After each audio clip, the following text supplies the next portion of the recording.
ভাই রে ভাই, এটা কোনো কথা? মাইকেল জ্যাকসনের নোংরা মোজা বিক্রি হলো 10 লক্ষ টাকায়।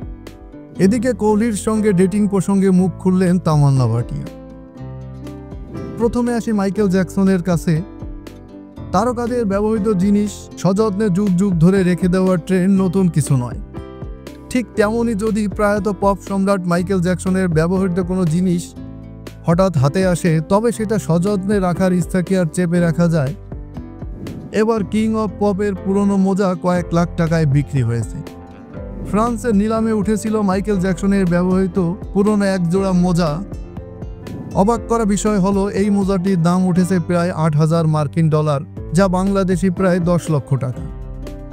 নিলামকারীরা প্রথমে মোজাটি 3400 থেকে 4,500 ডলারে বিক্রি হওয়ার আশা করেছিলেন। তবে ভক্তদের ভালোবাসার প্রত্যাশার চেয়েও বেশি দামে বিক্রি হয় এই মোজাটি।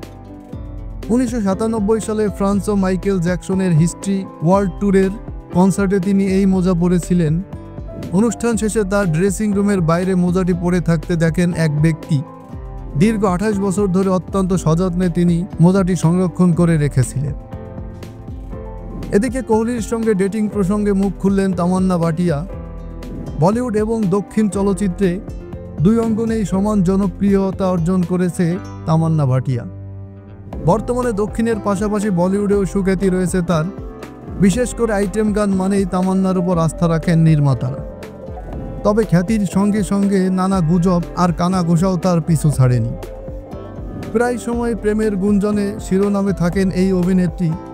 এর মধ্যে সবচেয়ে বেশি আলোচনার জন্ম দেয় ভারতীয় ক্রিকেটার বিরাট কোহলির সঙ্গে তার নাম জড়িয়ে যাওয়া।